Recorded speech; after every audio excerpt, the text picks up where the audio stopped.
And now.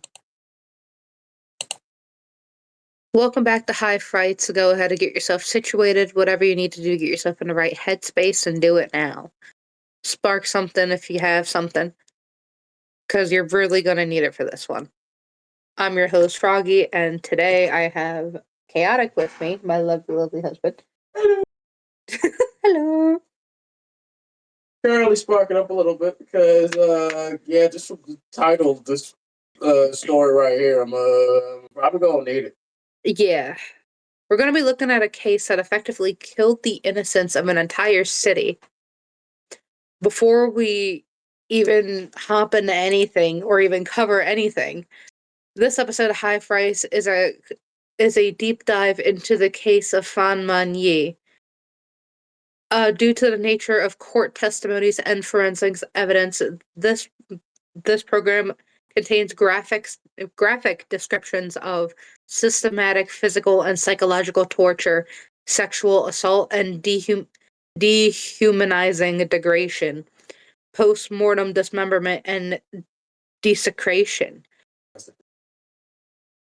Desecration. Extreme substance abuse. Listener discretion is heavily advised. This content is intended for adult audiences and is for educational, historical, and memorial purposes only. Also, a little bit of entertainment purposes as well. This is not suitable for sensitive listeners or those who are affected by violence against really anyone. If you don't like violence, please click off of this right now. And please remember that your mental health is more important than the view count. So please, if this is not for you, please click away now. Please, I beg you. Now, to really understand this case, we're going to be traveling back to a very specific time and place. I got a Dr. Seuss a little bit on that one. Hong Kong in 1999 was known as to be a fever dream. The city was only 2 years removed from the handover, the moment when Britain handed the keys right back to China, and there was this electric, almost anxious energy in the air. People didn't know if the city was going to remain wild, the capitalist heart of Asia, or if everything was just about to change.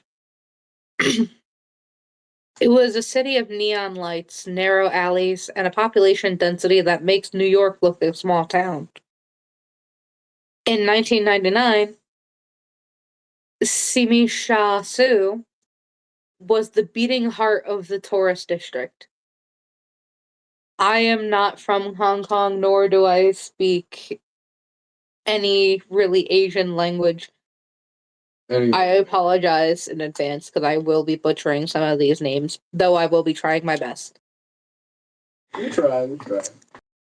Thousands of people crowding the sidewalks of Granville Road.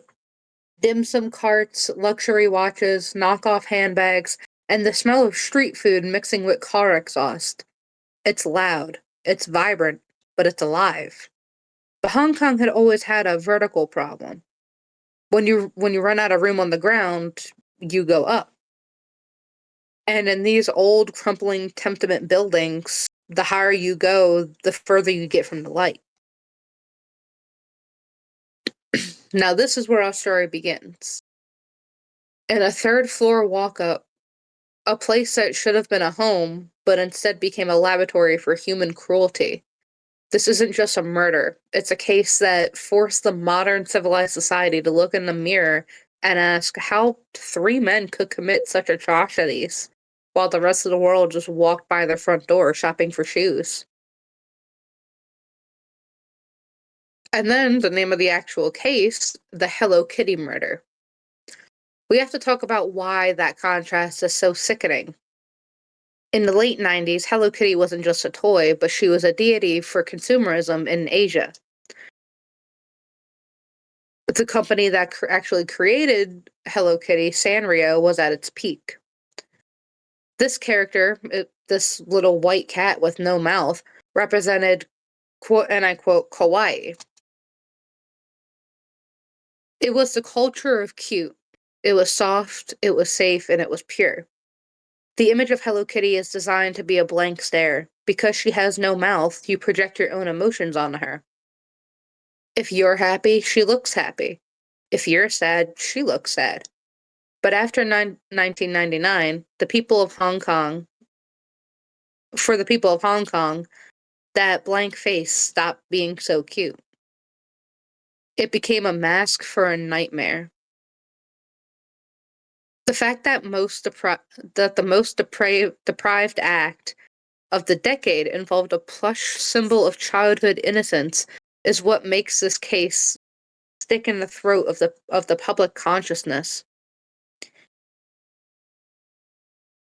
It's the ultimate juxtaposition, the softest thing in the world used to house the hardest reality imaginable. It's like finding a razor blade in a birthday cake. It's a violation of the psyche.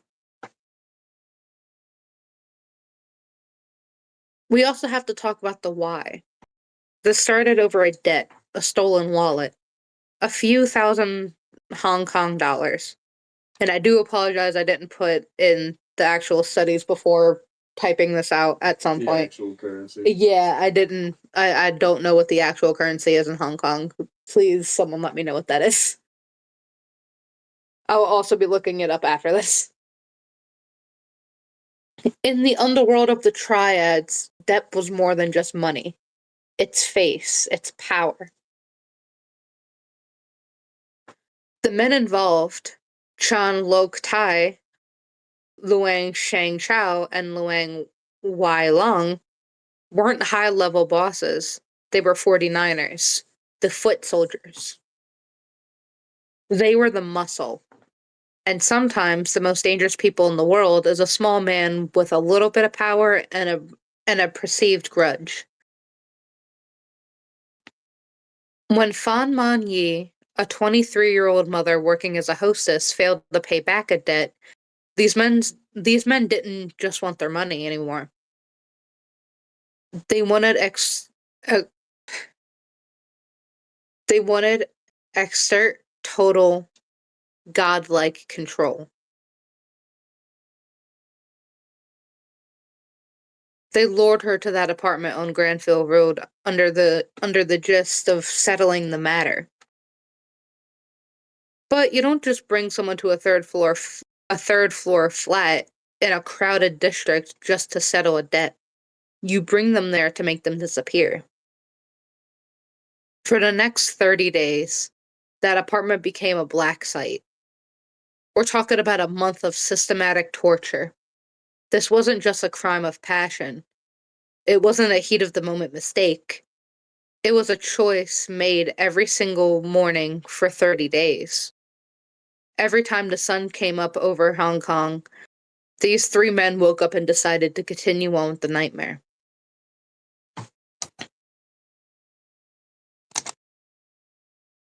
One of the things that haunts me the most, honestly, yeah, one of the things that haunt me the most about this is the bystander effect on the urban scale.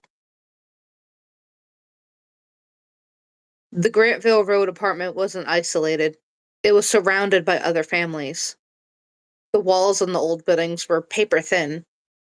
The neighbors later told police they heard sounds. They heard partying, quote unquote. They heard music being blasted all hours of the night. They smelled things, vile, chemical, rotting smells. But in a city as dense as Hong Kong, there's a survival instinct to mind your own business. You don't knock on the door if the guys with triad tattoos. You don't call the cops over a bad smell. You turn up your own TV and you close the window. You let the darkness happen because you're afraid if if it might look at you next.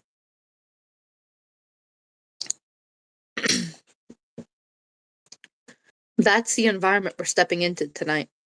A crowded city where a woman can scream for weeks and be ignored by thousands of people. A world where cute dolls are used to hide the evidence of soul's destruction.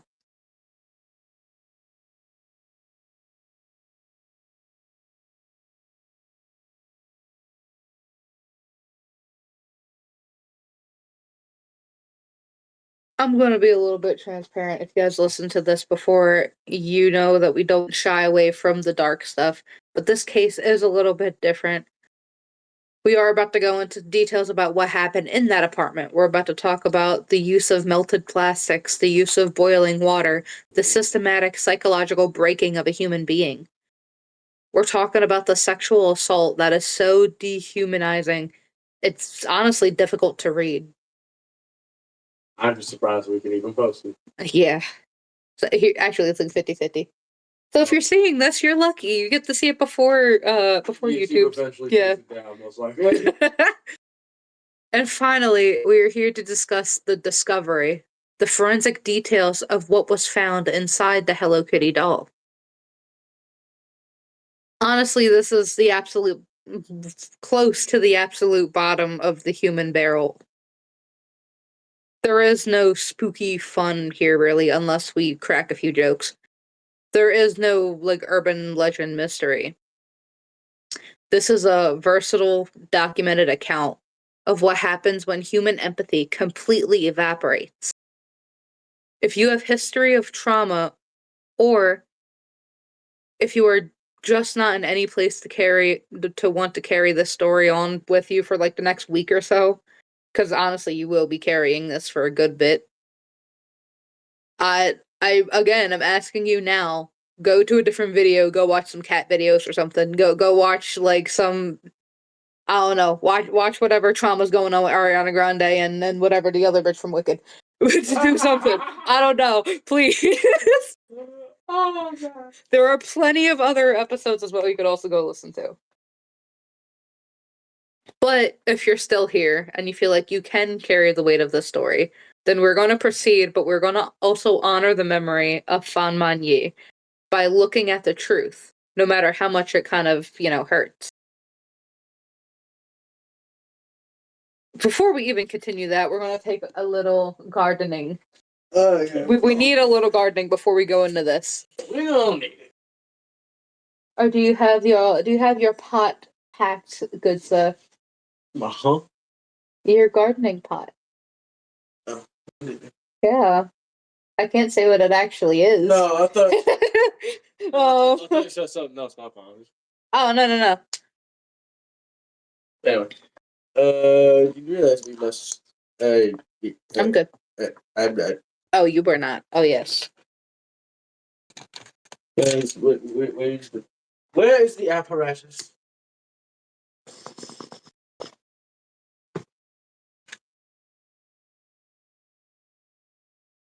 I'm gonna have to edit this one. Oh yeah, we're gonna have to edit the majority of this out. Or maybe not. We might keep it in. Might keep some of it in. Might edit a little bits and pieces of it in. Gotta have a brain break before you wind up going into some very dark, deprived, and decrepit shit. Oh, shit.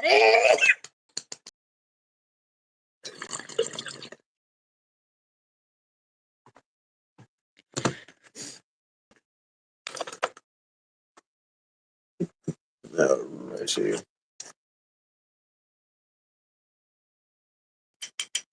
I have enough to take another one. I gotcha. Mine's are just dying down, so I had to amp it.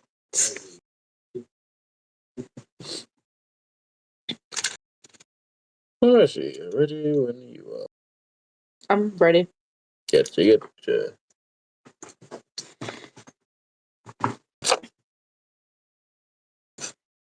And now we have a new catchphrase now.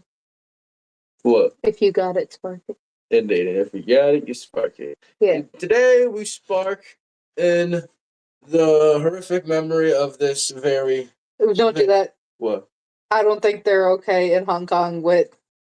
I don't think they're gardening friendly there. Oh, well, never mind. Yeah, we can't do that. Yeah, well, fair enough. I don't. Are they? I Yeah. have to do studies on that at some point.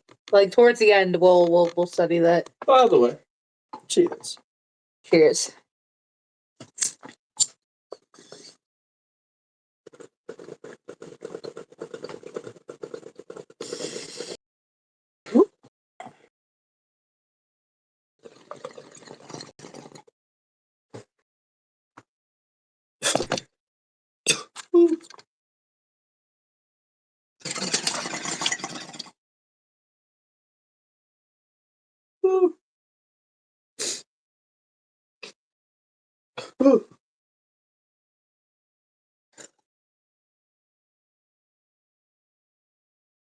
Alright, now, let's try to set the stage with as much surgical precision as I possibly can give. It's 1999 and Hong Kong was a city living in the great in-between. The British flag had been lowered at the government house for only 2 years prior. The city was transformed from the Royal Hong Kong Police to the Hong Kong Police Force. The legal system was in a state of flux. This created a gray zone, a period where the old colonial authority had vanished. But the new sovereignty didn't quite tighten its grip on the alleyways of Sim Sha Su. The 1998 Asian financial crisis had acted like a sledgehammer to the city's working class. The dragon was wounded. You had a population that was increasingly dead. Over 6 million people packed into a tiny geography, living in high stress, high velocity environments. When the economy collapsed, the debt collector's business became the only growing industry in the underworld. People were borrowing from loan sharks just to pay the rent in Tonglang tenements. In this specific socio-economic pressure cooker, the triads were no longer just criminal organizations. They were the de facto bank managers for the desperate. If you were a nightclub hostess like Fan Man-yee, you didn't go to a HSBC for a loan. You went to a man who sat in the back of a neon-lit mahjong hall. You went to someone like Chan Lok Yen. You weren't signing a contract with a pen, but you were signing it with your safety.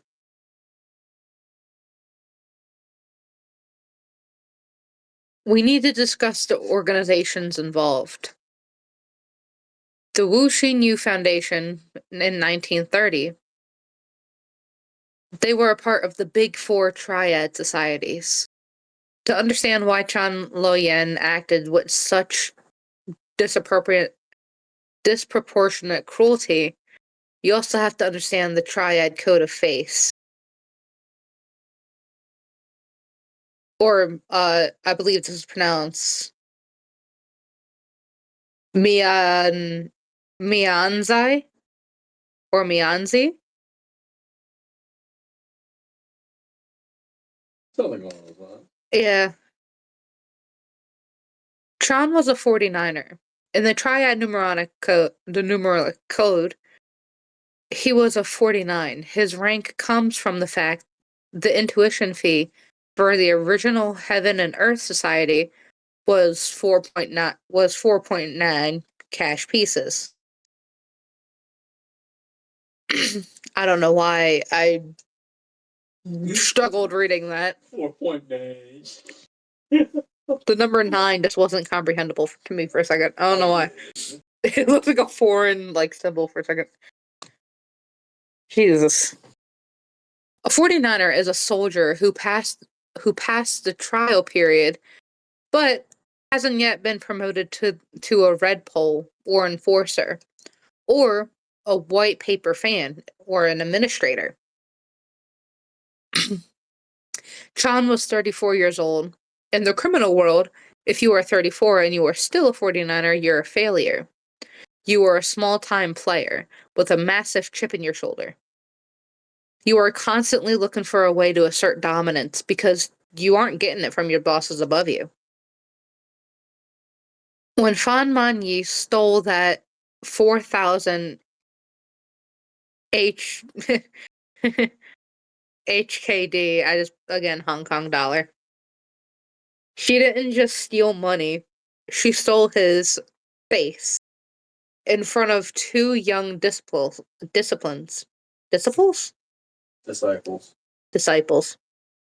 English is hard. I apologize. And those two disciples being Lung Xing Shao and Lung Wai Lun.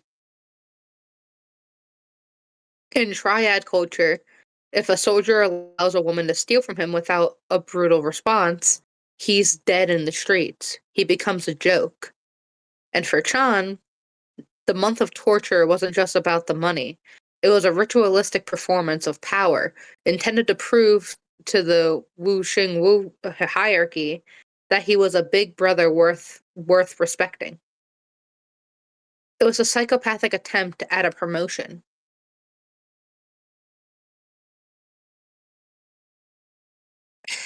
I need to take a drink of water.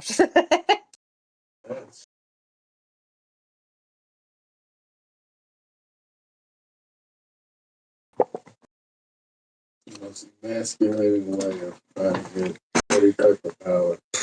Now let's look at the crime scene itself, right?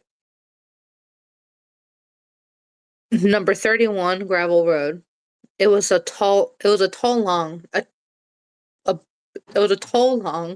a tenement building style that defined Hong Kong's urban landscape in the mid 20th century.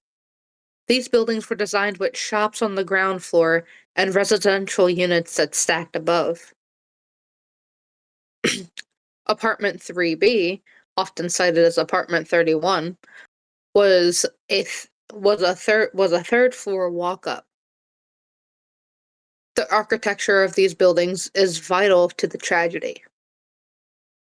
They have high ceilings but are very narrow. The winding stairwells.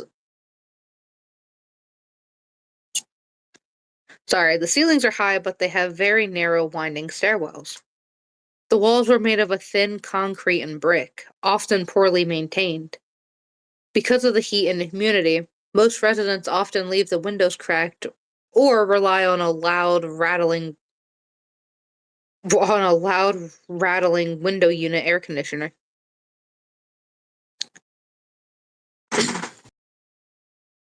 These create an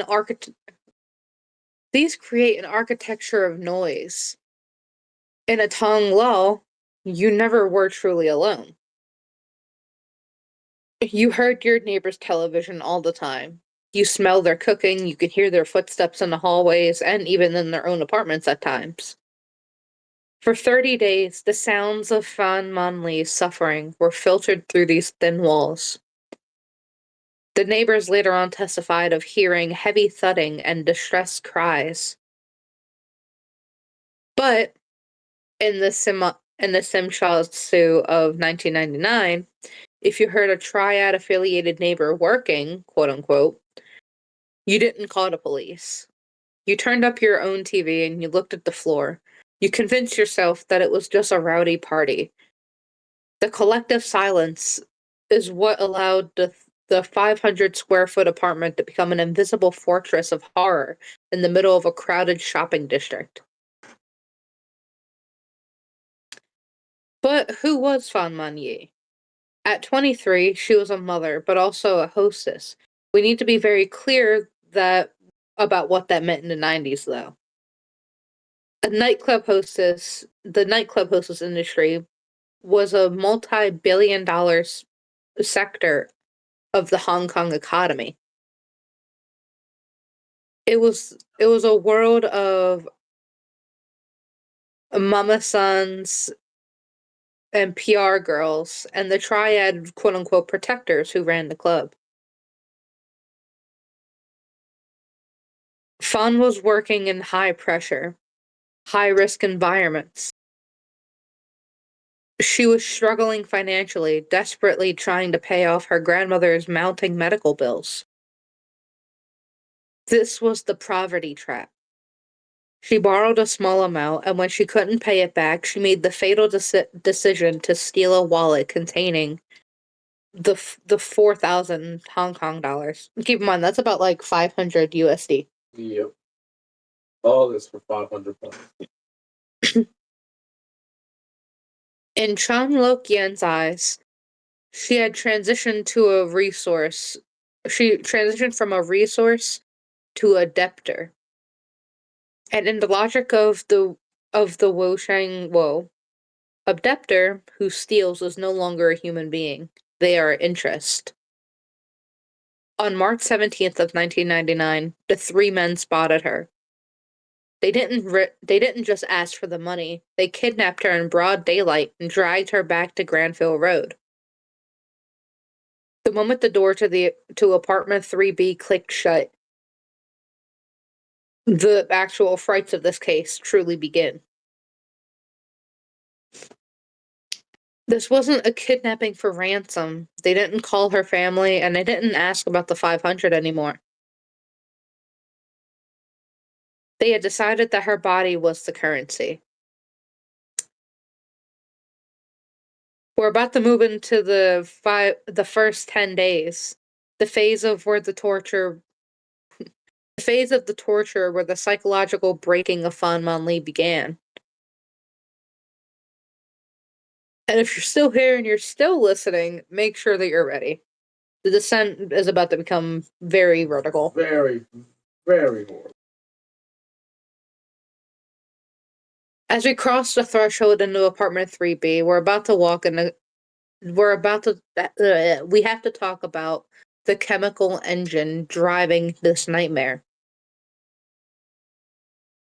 During the trial, it was revealed that Chun Lok-yen and his two subordinates were heavily under the influence of ice, also known as methamphetamine.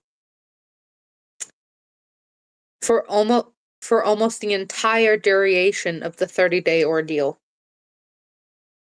This isn't just a detail.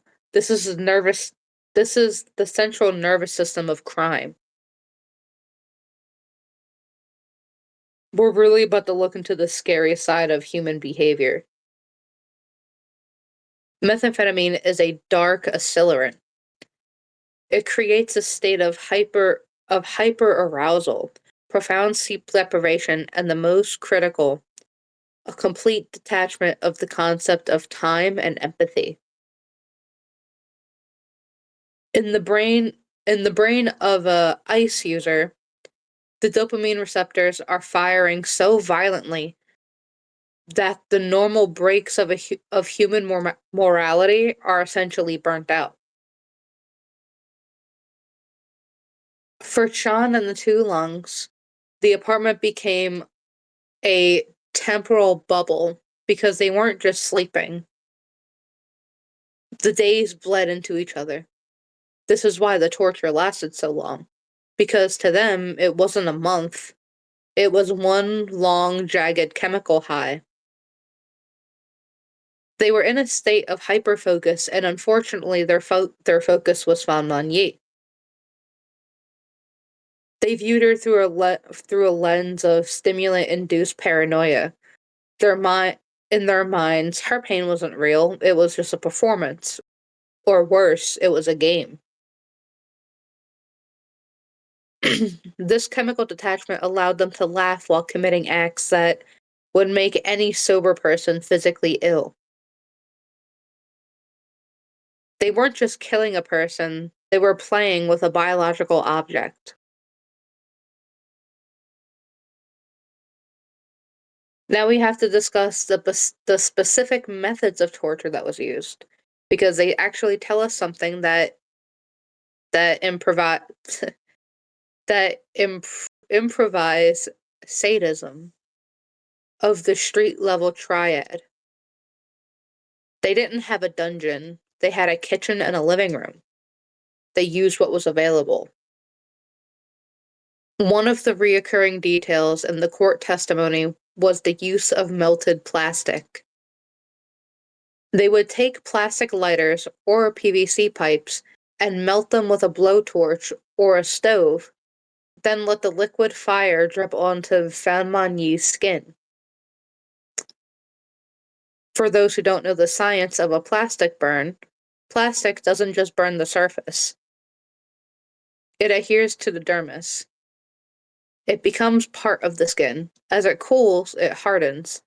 And to remove it is to remove the flesh underneath. They also use boiling water, a common triad interrogation technique that they escalated into a ritual. They would pour boiling water over her limbs, specifically the soles of her feet. Think about the strategic cruelty of that. If you burn the soles of someone's feet to a second or third degree, they couldn't stand, they couldn't run. You don't need to lock the door if the person can't even crawl towards it. They were effectively handcuffing her with pain. By the second week, her body was a map of thermal trauma. Her skin no longer had a protective barrier. It was a source of constant, agonizing sensory overload that through it all, they were forcing her to remain conscious, using the ice and physical stimulants to ensure that she didn't drift into a shock-induced coma.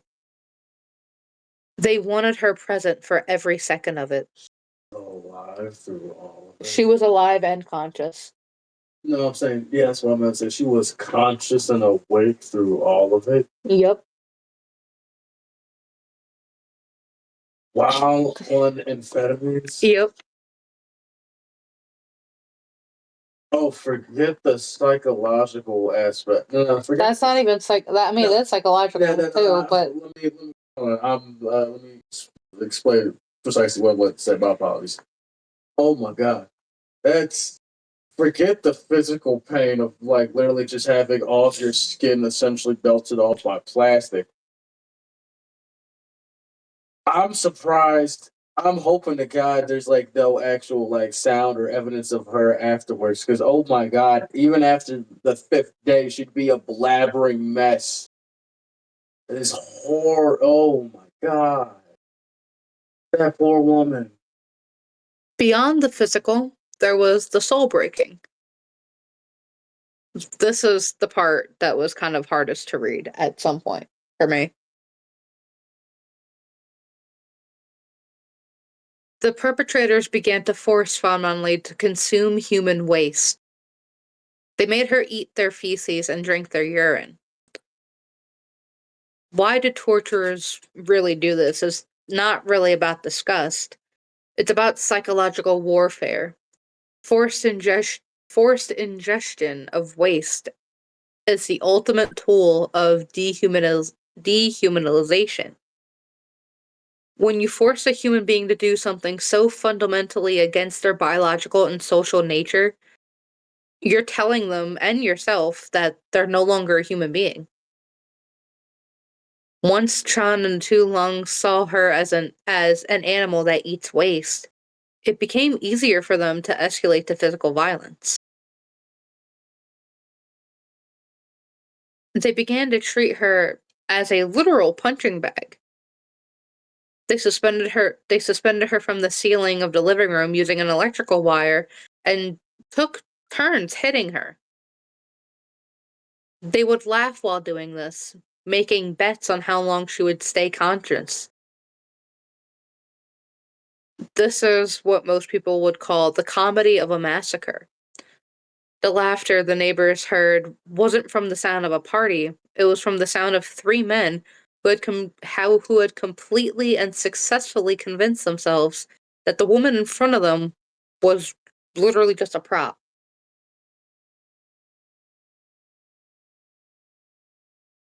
She was a Hello Kitty doll in human form, something to be squeezed, hit, and eventually taken apart.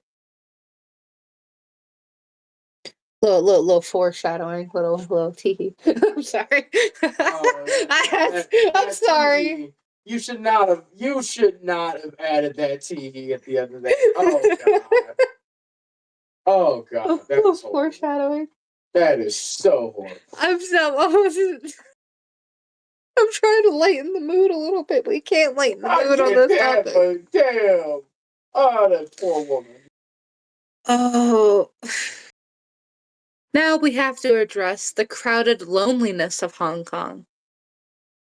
Granville Road is never quiet. Even at 3 in the morning, there are trucks, there are night shift workers, and there's the hum of the city. In the trial, the prosecution brought in acoustics experts to determine how much could actually be heard from apartment 3B. And the results were actually very chilling. Screams were very audible, but they were distant, I guess. But they were also completing with the city that was designed to ignore you, sadly. This is the triad tax. In 1999, everyone in Simshatsu knew that who lived in those buildings knew when a big brother was in a bad mood. When you lived in apartment 3A or 3C and you hear a woman screaming, you are faced with a choice. Do I call the police and risk being labeled a snitch? Or what was known as a ganfai by the Wu Sheng Wo, or the Wo Sheng Wo? Or do I risk having my own door kicked in the next night? And having the same exact thing happen to you. Like, yeah, and regardless, the same thing's gonna happen. In a high density urban environment, social silence is a survival mechanism. You develop a psychological filter, and you tell yourself it's a domestic dispute. You tell yourself it's just a loud movie. You turn up your own television to create a sonic barrier between your life and the horror of what's going on next door. This wasn't a failure of hearing, it was a triumph of fear. The Wo Shing Wo didn't need to silence Fan Man-yee. The city's fear did it for them. By the middle of April, the debt was forgotten. There was no more talk about the 4,000 HKD. Fan Man-yee was now in the state of learned helplessness. Her spirit had been systematically dismantled. Witnesses, the few who saw her through the cracked door or heard the killers talking in the hall, described a shift in the atmosphere. The killers stopped being angry and started being clinical. They were now focused on the logistics of her slow death. They knew she wasn't going to survive. At this point, the apartment on Granville Road transitioned to a torture chamber, to a waiting room for the morgue. Oh, God. But that didn't stop, because the quote-unquote ice was still flowing. And the face was still on the line. They continued the rituals. They were now in a race to see what would give out first, her heart or their interest in the game. And if you need a minute, take a moment, breathe. We're about to go into part 3 and kind of go into the discovery of what actually happened. Ooh. This is where like the Hello Kitty symbol officially enters the forensic record.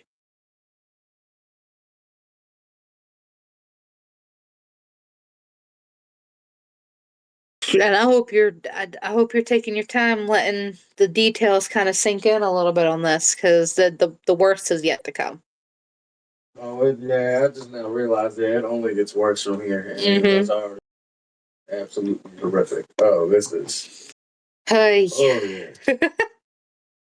Fan Man-yee didn't just die from a single systematic blow. She didn't die from a gunshot or a knife wound. Her death was slow, biological shutdown.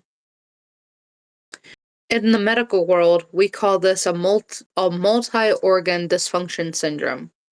It's fueled by sepsis. By the 3rd week of April, her body was no longer an organism. It was a collection of failing systems. The thermal burns from where the melted plastic and the boiled water had composed her skin. the body's primary defense against the outside world. Bacteria from the apartment, the apartment floor, the human waste they forced her to ingest, and the unsterilized objects used to torture her had entered her bloodstream. As sepsis takes hold, the blood pressure drops. The heart races to compensate, but the vessels are leaking. Her organs, the kidneys first, then the liver, they begin to shut down because they aren't receiving oxygenated blood. In her final hours, Fan Man-yee would have been in a state of delirium. The ice the killers were likely still pumping into her system would have made this delirium a waking nightmare. She died on a mattress in a living room, surrounded by debris of her own torture. She died quietly, not with a scream, but with a rattled breath of someone whose body just simply gave up. When the heart finally stopped, it wasn't a tragedy to the killers, it was a logistical problem that interrupted their high. What happened next is probably the most famous and the most stomach-churning of a detail of the Granville Road archive. After Fan Man-yee's heart stopped, Chan Lok-yen and the two other Lens didn't flee. They didn't call the police, and they didn't even move the body immediately. Instead, they decided to have dinner. Not just any dinner. They had a communal hot pot. And for those who don't know, hot pot is a deeply social and celebratory meal in the Cantonese culture. You sit around a boiling vat of broth and dip meats and vegetables, share stories. It's supposed to be an act of bonding. The psychological implications of this were staggered. This is what criminologists call extreme affective flattering. To eat a celebratory meal in the same room as the woman you spent 30 days dehumanizing requires total shimism in the brain. It shows that the dehumanization process is 100% successful. To them, Fan Man-yee was no longer a person. She was furniture. You didn't lose your appetite because a chair was broken. They ate, they laughed, and they planned their next move, while her remains just sat just a few feet away. The moment the killer's reality fully separated from the rest of the human race. Eventually, the smell became a factor. In in the humid April heat of Hong Kong, decomposition was an aggressive force. The killers knew that they couldn't just carry the body out of a third floor walk up in a busy district like Simshan-su. They decided to process her. They took her to the bathroom using a bone saw and kitchen knives and began to dismember her remains. And this is where it starts to become a forensic nightmare. To mask the biological odors and to make the remains easier to dispose of, they used the kitchen stove. They boiled the parts and the remains into large soup pots. When police eventually raided the apartment, they found the grease from this process had coated the walls and the ceiling. It had seeped into the grout of the tiles. It was a systematic hour-long effort. She was quite literally and figuratively scattered across the entire apartment. Mm-hmm. I'm still stuck on the fact that they were able to just eat perfectly fine with not even the fact the body was there. The smell, dude. Yeah, I don't know. Like, you have to be an entirely different set of fuck to be able to do that. They were rendering a human being down to her basic components. The internal organs and the bulk of the flesh were packed into ordinary black trash bags, the kind you see on everyday street corners in Hong Kong, and realistically anywhere. They carried these bags out into the neon lights of Granville Road and tossed them into the commercial trash bins. They were eventually picked up and lost in the city's massive landfill system. Most of Fan Man-yee was never recovered. She became part of the city's waste. But they kept the head. Oh, God. And now this is where the Hello Kitty part comes into play. In the living room sat a large, colorful plush doll. It wasn't just a standard Hello Kitty doll, it was a special edition mermaid version. It was a cat with a fishtail, a symbolism of whimsy and fantasy. They sliced open the back of the doll and removed the polyester filling. They placed the skull, which had been, curried and treated, I guess. Yeah. They put that inside of the doll. With a chilling level of domestic care, they sewed the doll back up. They didn't hide it in a closet and they didn't bury it. They just placed the doll back on the sofa. For the next several weeks, the doll sat on the couch like a silent sanctuary. The killers continued living in the apartment for a short amount of time. They would sit on that same sofa, watch TV, and smoke ice, all while the physical remains of their victim watched through the unblinking black plastic eyes of that Sanrio character. Why keep it? Some psychologists argue that it was a trophy. Others say it was an act of mockery. Trapping a woman who stole from them inside a mouthless toy was the ultimate face move. They had turned a human being into a literal plaything.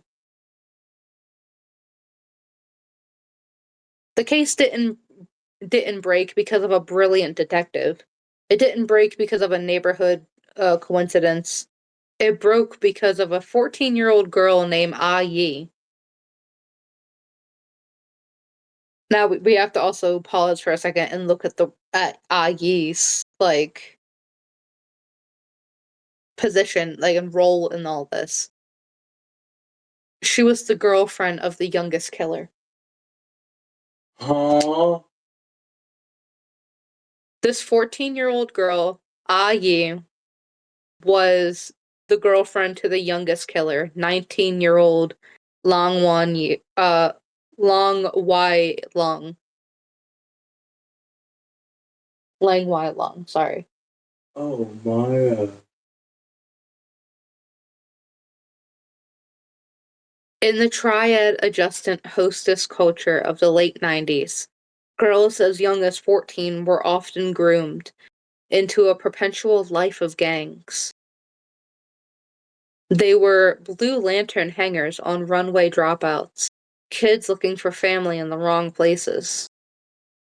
Yee was present in that apartment on Granville Road for parts of the month-long torture. Oh, gosh, she witnessed that? She wasn't just an observer, but she was forced by the men to participate in some of the minor beatings.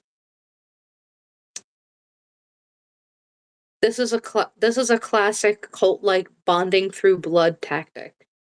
By making her hit Fan Man-yee, Chan Lo-kien was making her an accomplice. He was ensuring her silence through shared guilt. But he underestimated the psychological frailty of a 14-year-old. While the men were insulted by the ice and narcissism, Yee was an open wound. She saw the light go out of Fan Man-yee's eyes, and that image became a permanent fixture in her mind. She was a child witnessing the disability of a human soul. and the weight of it would crush her. Also, another thing to point out before we continue, Yi and Fan Man-yee, the victim, they are not related to each other. I know they have the same last name, but they're not related to each other.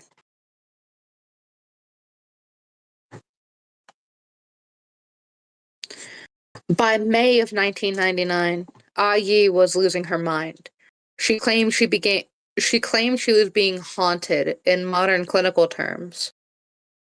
She was suffering from an intrusive imaginary and acute post-traumatic stress disorder. But in the context of the 90s and Hong Kong culture, she believed she was being pursued by and I apologize, I'm going to mispronounce this, Preta, or Preta, or a hungry ghost. She couldn't sleep. Every time she closed her eyes, she saw Fan Man-yee. She didn't see the woman. She saw the mermaid doll. She claimed the ghost of begging for her head back. In Cantonese superstition, a body must be buried whole to find peace. By decapitating Fan and trapping her skull in the toy, the killer had, in Yi's mind, created a restless, vengeful spirit. She reported seeing shadows in the hallways of her own home. She smelled the hot pot and the melted plastic everywhere she went. This was the olfaction hallucination, common in trauma survivors. Her brain was trying to process the reality so horrific that it tried to manifest it as a haunting, just to make sense of the guilt. She eventually realized that if she didn't speak, the ghost was going to pull her into the same darkness where Fan Man-yee now resided. On May 24th of 1999, Yi walked into the Sim Sha Su police station. Imagine the scene. A 14-year-old girl looking haggard and terrified, telling a desk sergeant that her boyfriend and his friends had killed a woman and hid her head inside of a Hello Kitty doll. The police didn't believe her. Well, not at first. Honestly, I will kind of say this. It did kind of sound like does kind of sound like a creepypasta before the internet was even a thing. Yeah. The worst way possible. They thought that she was a runaway looking for attention, or even high on drugs. But she kept talking. She provided details that were way too specific to be made up. She described the layout of apartment 3B. She described the mermaid tail of the doll. The detectives finally decided to humor her. They formed a small task force and headed to 31 Granville Road. Even as they walked up the stairs, they were skeptical. They expected to find a messy apartment and a troubled girl's imagination. But when they reached the third floor, the air changed. The skepticism died before they even touched the door. When the police forced entry into apartment 3B, the first thing that hit them wasn't the sight. It was the wall of smell. Yeah, I'd imagine. Even after weeks of the killers trying to scrub the unit with bleach and incense, the scent of death had been baked into the walls by the humidity. It was the smell of porcine and it was the smell of putrine and cavitrine, the chemical compounds of human decay, mixed with the cloying artificial scent of a cheap air freshener. Ah, yes, because Febreze will cover up the smell of a dying corpse. Yes. Yep. Febreze is good, but it ain't that good. There's a lot of things that you can scrub and wipe away. The smell of death is definitely not one of them. The apartment was nearly empty. The killers had moved out and taken most of the furniture. But when the forensics team had turned their lights on, they saw the truth. They used luminol, a chemical that reacts with the iron in hemoglobin. Under the blue light, the apartment glowed. The walls were soaked and the ceilings were splattered. It glowed. Oh, God. The grease from the boiling process had created a film over the light fixtures, and then they saw it. Sitting in the corner of the otherwise empty living room was the Hello Kitty mermaid doll. It looked out of place, a bright, colorful toy in the room that felt like a tomb. One of the officers took a pair of forensic shears and began to cut into the stitch along the side of the back head of the doll. As the polyester stuffing spilled out, a foul, dry stench filled the room.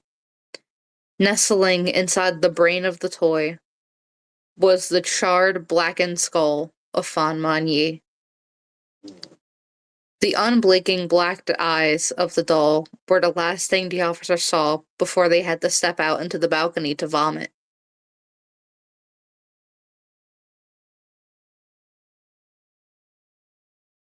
By the time the trial began, it was the year 2000.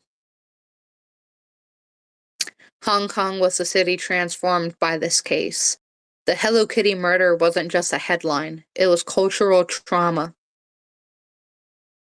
The High Court and administration become the epicenter of the media frenzy that had been seen since the rainy night butcher cases of the 80s. Excuse me.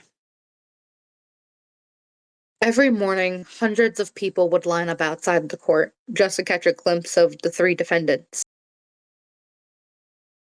There was a ghoulish fascination with the mermaid doll, which was actually brought into the courtroom as evidence as Exhibit 1. Oh, God. Now think about that image for a second. A pristine, brightly colored courtroom, a judge in a traditional wig, sitting down on the evidence table, and a plush Hello Kitty doll that contains physical remains of human life. The defense teams knew they were walking into a buzzsaw of public hatred. To counter this, they attempted to turn the trial into a debate about hostess culture and drug addiction. They weren't just defending three men, they were trying to put the lifestyle onto the victim and the environment of the Shim San-soo trial. They wanted to argue that this was a tragedy of errors rather than a ritual of malice. But as the witnesses began to take stand, including the 14-year-old Ai, the narrative of an unfortunate event began to evaporate under the weight of the survivor's trauma. The primary strategy of the defense was bold and frankly insulting to the intelligence of the jury. They argued that Fan Man-yee had died of a methamphetamine overdose. Their claim was that she had been using ice voluntarily, and her heart gave out. Oh. Huh. And three men, in the state of a drug-induced panic, decided to dismember her only dispose of the body. They were essentially trying to plead guilty to improper disposal of corpse while dodging the murder charge. That's the only way they could even possibly think of getting out of that.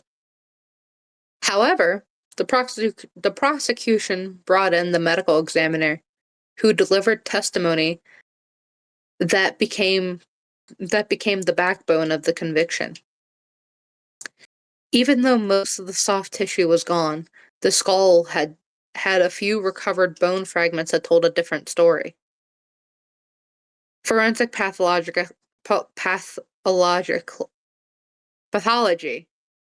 apologies. Forensic pathology allows us to see the vital records.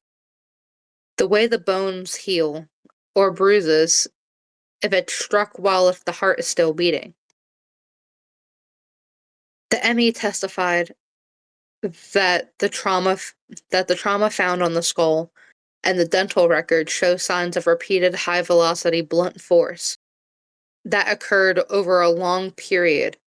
Furthermore, the evidence of terminal trauma, the melted plastic residue also found on some of the bone, suggested that the injuries were inflicted over weeks, not in one single overdose event.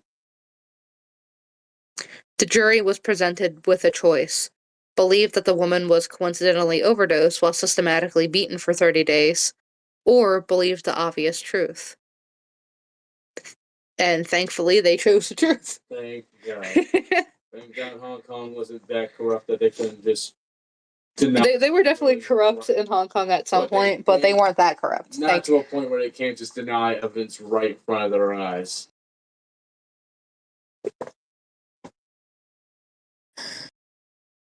One of the most frustrating aspects of the public was the final charge. Under Hong Kong law, which is based off of the British common law, a murder charge requires malice aforethought and cruelty, a clear cause of death. Because the killers had been so thorough in their rendering of the body, and because so much of the remains were never found, pathologists couldn't technically point out one specific injury that said that's what killed her.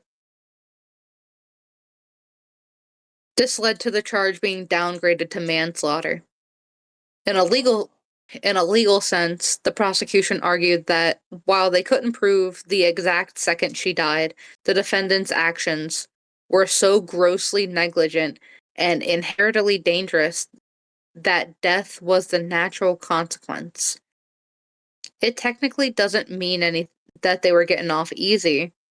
It was a strategic move by the prosecutors to ensure at 100% conviction rate.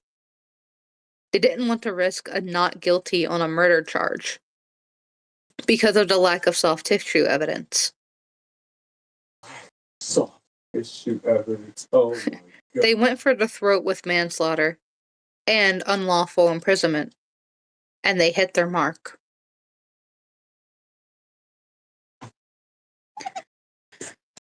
When it came time for the sentencing, Justice Peter Nguyen didn't hold back. It's rare to see a high court judge visibly shaken by a case, but Nguyen was. He famously stated that never in Hong Kong in recent years has a court heard of such cruelty, depravity, callousness, and brutality.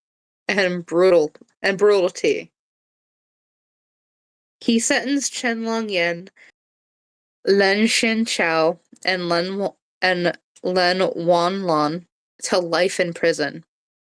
In Hong Kong, life means exactly that, though they were eligible for a review after 20 years. Long Xiaozhou notably had his sentence reduced on appeals years later, but the stand of the case remains. So, even though he ended up getting life in prison, that one specific guy had a certain amount of years, and even though he was able to get some time taken off, it wouldn't have mattered because he's not surviving anyways. Yeah. Like, to put it in normal terms, because I know that was a little confusing. Probably a lot of word spiel, but even that dude, oh my God, that is just horrific. The judge's words were the final closing of the door on Granville Road. He acknowledged that the crime had shocked the conscience of the public. He recognized that Fan Man-yee hadn't just been killed, she had been erased. As we wrap this up, I want you to think about the Hello Kitty doll one last time. It remains in the police evidence locker to this day. Oh God. A symbol of childhood that was turned into a tomb. This case has changed Hong Kong. It changed it in a way that that police handle the triads. And it changed the way the city looks at its own silence. Make it a little bit easier for anybody who might be for anyone who doesn't get this so slightly. They essentially did what William Afton did to the kids in FNAF. That's a horrible fucking. Oh no, I didn't even think of it like that. I mean, am I wrong? Oh. It's the worst thing in the world.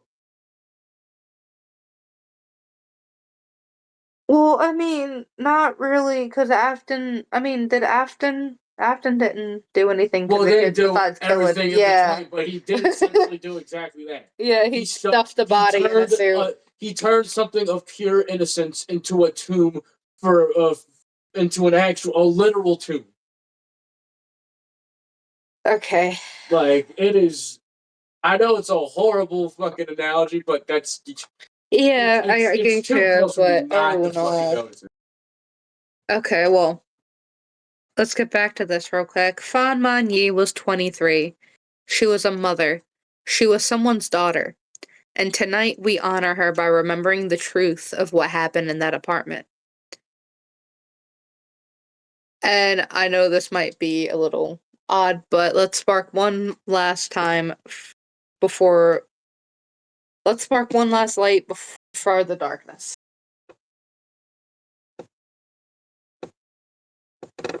Right?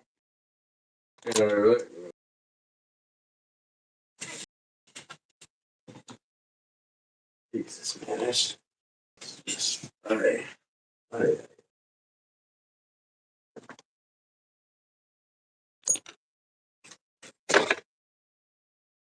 I knew this story was absolutely fucked in every way, shape, and form, but damn, I had no idea it was in any way, shape, and form that bad.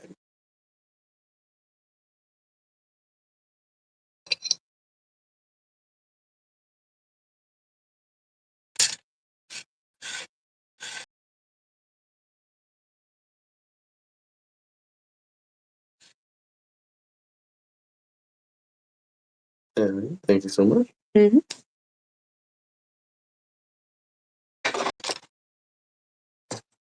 Didn't really even know.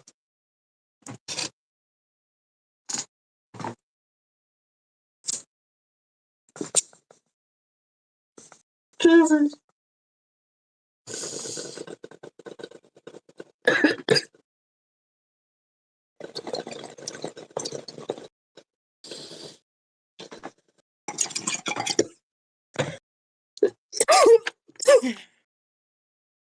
And I'm Froggy. This has been High Frights. Goodbye.